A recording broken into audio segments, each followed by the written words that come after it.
Bonjour à tous, c'est Lothar qui vous parle donc pour la quatrième et dernière partie de notre vidéo construction consacrée à un livre Lego Ninjago sorti en 2012. Il s'agit du Brickmaster Fight for the Power of the Snakes, ou To Fight the Power of the Snakes. Je sais pas pourquoi j'ai rajouté un petit fort ici, il n'y avait pas lieu d'être. Donc effectivement, dernière partie de notre construction avec la dernière petite scène qui nous reste à monter avec nos petites pièces, le Snake Pit Peril, ou en français, le péril de la fosse au serpent.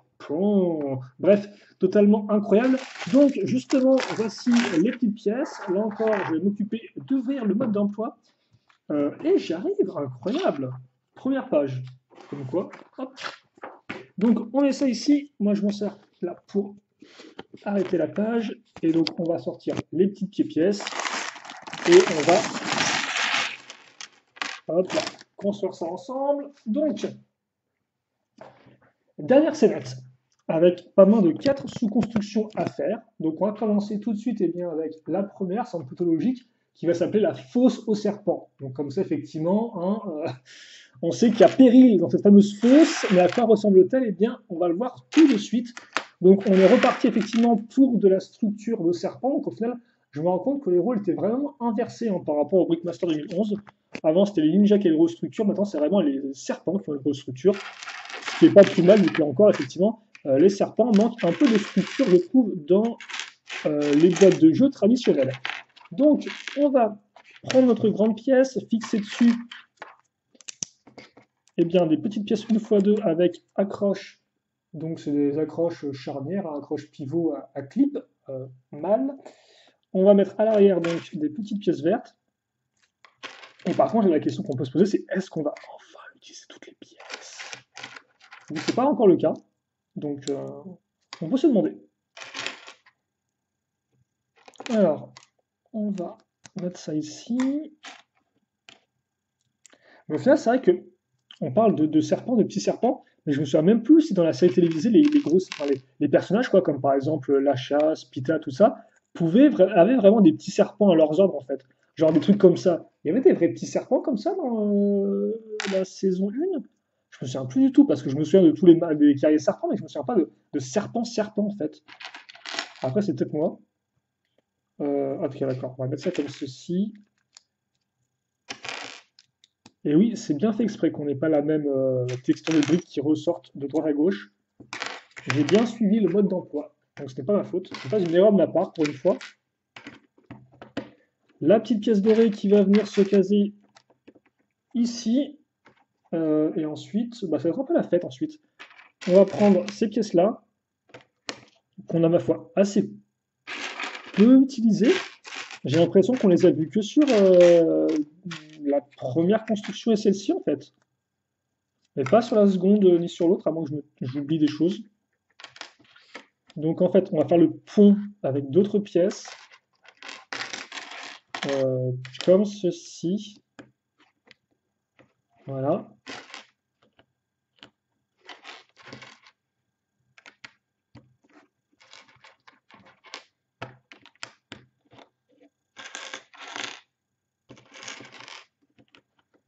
Alors, par contre, là, effectivement, il y a un peu d'asymétrie. On peut applaudir pour la symétrie, bien sûr. Même boire un petit coup, bien sûr, de boisson non alcoolisée pour la symétrie. Alors, on met les petites pointes comme ça. Et je crois que c'est pas tout. Parce que sinon, il me reste une pièce. Alors, où est-ce qu'elle est? S'il te plaît, dis-moi où tu es. Ok. Bah, elle est nulle part en fait. Voilà. Ça me fait pousser la chansonnette, mais c'est pour rien parce que elle n'est pas là et elle n'est pas planquée dans le sachet. Bah, c'est pas grave. On va continuer la construction et quand on la retrouvera, on l'utilisera. Mais non, elle est aux abonnés absentes. Donc la deuxième petite pointe, voilà, pour l'instant, c'est du work in progress, comme disent les gens qui travaillent en cours. Donc justement, maintenant, on va fixer la petite une par deux. Ok. Ah bah, là, par contre, la tête, là, ils l'ont bien recyclée, hein. On l'a eu partout, celle-ci. Honnêtement, elle est plutôt cool, donc autant l'utiliser. Et une fois qu'on a fait ça, on va fixer donc nos serpents. Ah, et voici la petite pointe qui s'était cachée. On fixe un serpent. 2 serpents, je suppose qu'il est là. Et enfin, 3 serpents. Voilà. Là, c'est sûr, on ne va pas les oublier. Et voici notre fosse aux serpents. Et donc, effectivement, il ne vaut mieux pas tomber dedans. Une fois que c'est fait, on va faire le piédestal à serpentine. Donc, qui va commencer comme ceci. Non, par contre, ça se met au-dessus. Avec des accroches à clip de toute beauté. Voilà.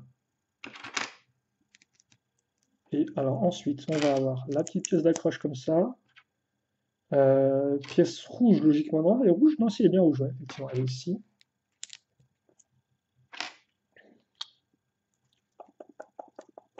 Et après, on va fixer donc ça comme ceci. Voilà. La petite pièce qui pivote. Alors là encore, je pense que ce ne sera pas très très utile qu'elle pivote en soi. Enfin, vous préférez genre. Comme dans un magasin, quoi. Comme au téléachat. Vous aurez l'article qui pivote devant vous. Là encore, ça on le verra un peu mieux juste après. On va continuer la construction pour l'instant, avec donc la prochaine structure qui sera la réserve d'armes ninja. Donc effectivement, les ninjas auront aussi le droit à leur petite structure.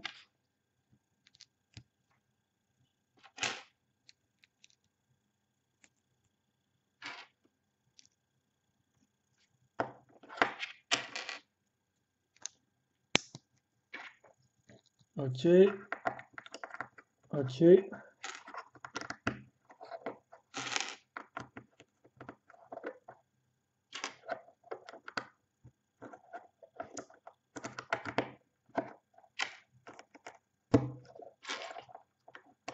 Oui, donc là on met des formes avant tout différentes. Oui, bon, ok, d'accord. Après, c'est pas si mal que ça, je trouve. L'espèce de petite forme ronde avec la forme un peu courbée à l'arrière, là, comme ça. C'est pas si mal que ça. On met les deux katanas donc, sur les côtés. Et après, donc. Alors, je sais pas si les katanas font partie de la décoration ou si c'est les fameuses armes qui sont rangées. En tout cas, au centre, on aura le sai, donc qui sera comme ceci. Voilà. Et enfin, donc, dernière sous-construction de ce modèle-là, et pas des moindres, vu que ça va faire 4 pages, ce sera la moto Spinjitzu. Voilà, donc on a déjà vu la moto lame, maintenant c'est la moto du Spinjitzu, je suppose. Donc, alors celle-ci visiblement sera un peu plus épaisse que l'autre. Alors elle sera aussi un peu plus pareille que l'autre. Parce que là je sens que ce qu'on est en train de faire là à l'instant, je pense que la construction du châssis est la même. Ah, j'ai un doute maintenant, tiens. Mais non, parce que regardez, on va mettre ça comme ça et après on va le coincer avec une pièce une petite plaque technique de 3 là. Enfin, ce qu'on appelle une lift arm. Donc la lift arm, ok, d'accord. Avec les deux accroches cruciformes qui veulent bien s'enfoncer, s'il vous plaît, merci. Ou pas. Comme ça. Donc on a ça ici.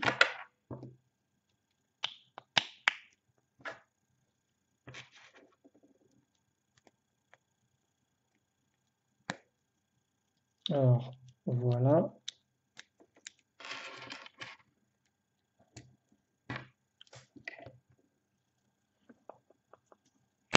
Et donc non, je ne pense pas qu'on utilisera toutes les pièces. Hein. Effectivement, il y a des petites pièces comme ça de roues qui, je pense, ne seront pas utilisées.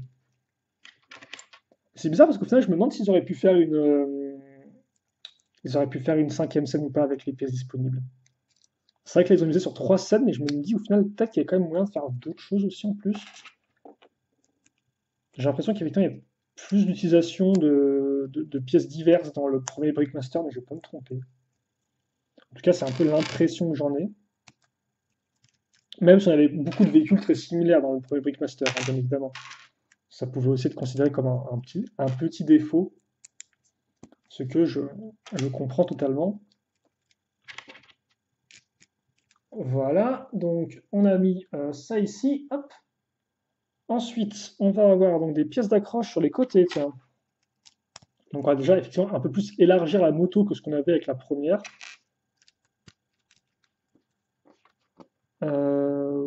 What?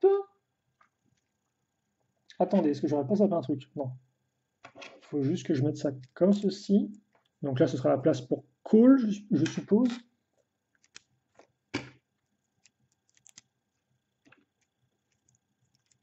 Oh, ça par contre, c'est plutôt cool. Vu comme vous pouvez le voir, ça va se mettre juste au-dessus de la roue.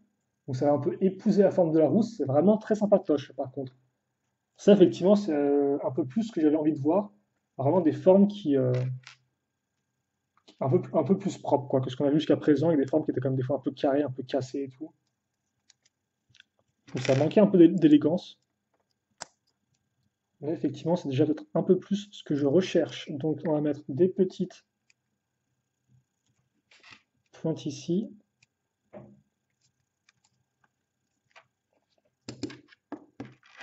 Et on va accrocher ça ici.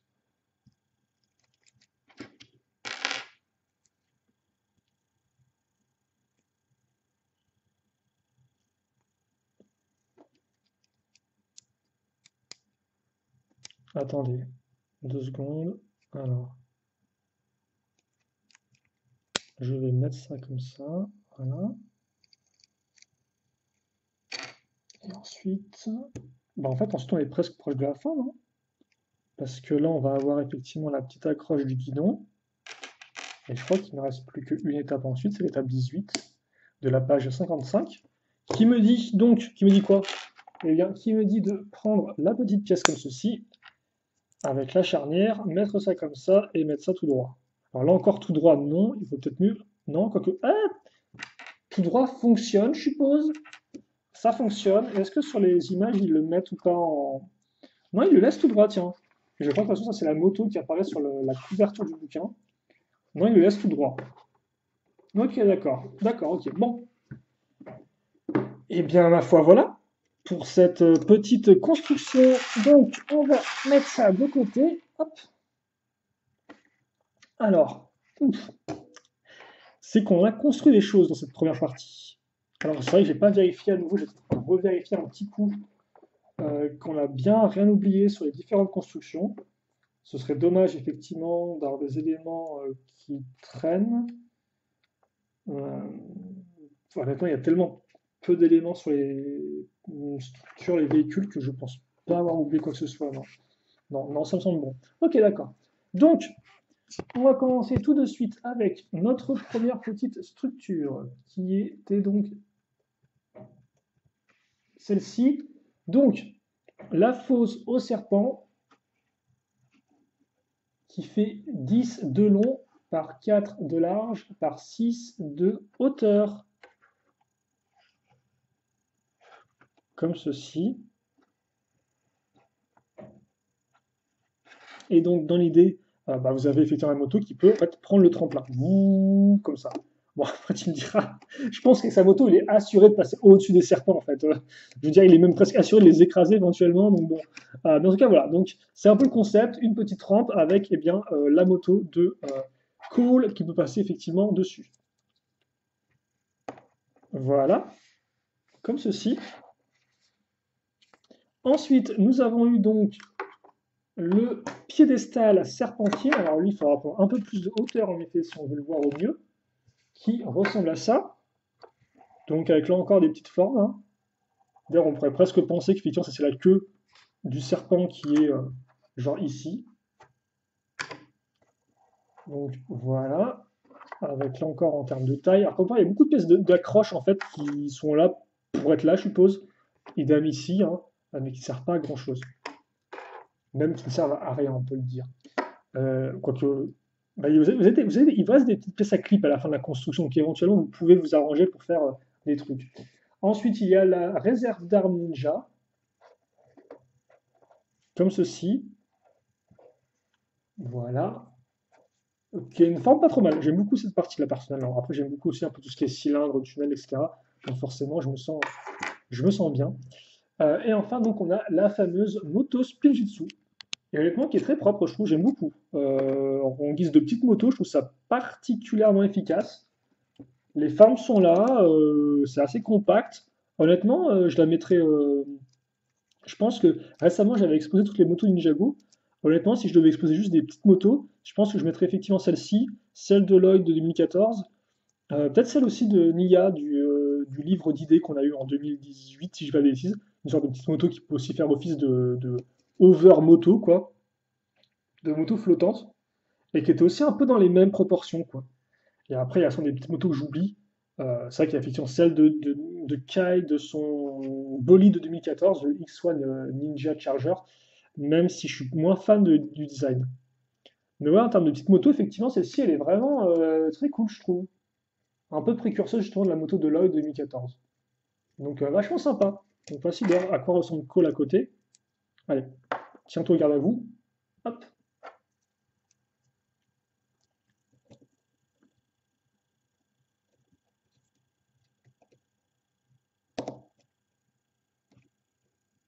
Voilà. Et donc voilà pour notre ami Lloyd. Notre ami Lloyd, notre ami Cole plutôt. Excusez-moi. C'est bien Cole dont il faut parler ici. Ok, donc ça effectivement c'était pour notre dernière petite scène, notre dernière petite construction. Alors effectivement, je vais revenir rapidement dessus. Alors d'abord, on va peut-être juste mettre tout ça et ça va avoir un fond relativement propre avec toutes nos petites structures qu'on a construites ensemble dans la joie et la bonne humeur. Hop, comme ceci. En tout cas, moi j'étais content de les construire avec vous. J'espère que vous aussi vous avez apprécié eh bien, regarder la construction de ces petits modèles. Parce que c'est pas forcément des modèles que vous devez peut-être connaître. Alors bon, ils sont pas non plus, voilà, ils sont pas non plus extraordinaires, inoubliables et tout. Mais c'est vrai que le bouquin Brickmaster, bah, s'il n'est pas sorti en France, comme ce que je pense être le cas, ça fait que peut-être vous ne connaissez pas ces modèles-là. Et donc maintenant, effectivement, c'est changé. Vous connaissez ça. Alors par contre, c'est un peu dommage parce que oui, contrairement au Brickmaster 2011, qui avait une sorte de robot squelette qui était un peu une première dans Ninjago, là, il n'y a pas vraiment de première, quoi. Alors il y a des petites motos, effectivement, un truc comme ça, mais c'est pas non plus aussi poussé que ça. Alors effectivement, moi, en termes de... Ah ouais, ils ont fait carrément autre chose, eux. C'est fou ça, en fait, je viens de me rendre compte que pour la structure serpent, en fait, la toute première, vous pouvez aussi mettre la tête de serpent. Alors, on voit rien du tout, en fait. Mais oui, la tête de serpent, vous pouvez la mettre presque contre le mur. D'accord, ok, j'avais pas remarqué ça. Donc oui, effectivement, pour la première scène, je vais retenir effectivement le temple serpent, qui était vraiment bien fait. La motolame était un peu bof, et je pense que celle-ci, effectivement, est meilleure. La deuxième scène, donc, est-ce qu'il y a des choses intéressantes dedans qui m'avaient vraiment boosté? Il y avait il y avait la petite voiture et il y avait effectivement le piège serpent. Je pense que c'est deux modèles qui sont sympathiques, mais qui ont des bons concepts, mais qui l'exécution est un peu douteuse, aurait peut-être pu être un peu mieux faite, je pense. Effectivement. Même si j'ai bien aimé le petit buggy, le petit bolide, effectivement, c'était pas trop mal. La bataille dans les cieux, là encore, c'est peut-être plus la forme générale, je trouve, qui était assez intéressante. C'est vrai par contre que les serpents n'ont pas d'avion hein, dans les boîtes de jeux traditionnelles. Ils ont entre guillemets juste un hélicoptère qui est très bien réalisé, mais ils n'ont pas d'avion effectivement. Donc c'était un peu une première. C'est vrai qu'effectivement, on pourrait voir comme ça, l'avion serpent est un peu une première. Hein. En tout cas, si je dis pas de bêtises, il n'y en a pas d'autres à ma connaissance. Et là encore, c'est vrai que l'exécution était un peu genre pas folle. Après, là, effectivement, j'aime beaucoup le piège. Et celui-ci, donc, je dirais que final, ma scène préférée, c'est peut-être celui-là. Mais c'est vrai que la première scène aussi, j'ai beaucoup aimé. Le reste, après, c'est plus effectivement des petits concepts qui mériteraient d'être approfondis, je pense, plus en détail, avec peut-être effectivement un peu plus de pièces. En tout cas, voilà pour ce Brickmaster. Après, comme je vous l'ai dit, eh bien, Lego a arrêté d'en faire, en tout cas sous cette forme-là. Il faudra attendre effectivement 2016, je crois, ou 2015, peut-être plus 2016, pour le retour des livres Lego Ninjago avec des pièces. Mais là, cette fois-ci, effectivement, on assemblera juste un seul modèle et le livre eh bien, sera rempli d'idées, de créations qu'on peut faire avec ses propres pièces. Donc, c'est pas le même délire, même si ça reste des très bons livres aussi, justement. Mais qui sont justement un peu moins limités, vu que là, bah, certes, vous pouvez faire plusieurs modèles, mais vous n'avez pas plein d'idées avec. Quoi. Il devrait faire une sorte de mix un peu entre les deux. Bon, ce sera un peu compliqué, je pense. Quoi qu'il en soit, voilà pour cette petite vidéo. J'espère que vous l'avez appréciée. Et puis, bah, écoutez, comme d'habitude, nous, on se retrouve très prochainement pour de nouvelles vidéos. En attendant, questions, commentaires, allez-y, faites-vous plaisir, bien sûr, ça régale, comme disent les jeunes. Je répondrai à tout ça, si besoin est. Et puis, pour le reste, passez une bonne journée, une bonne soirée, une bonne tout ce que vous voulez. Portez-vous bien et à la prochaine. Salut à tous et à toutes.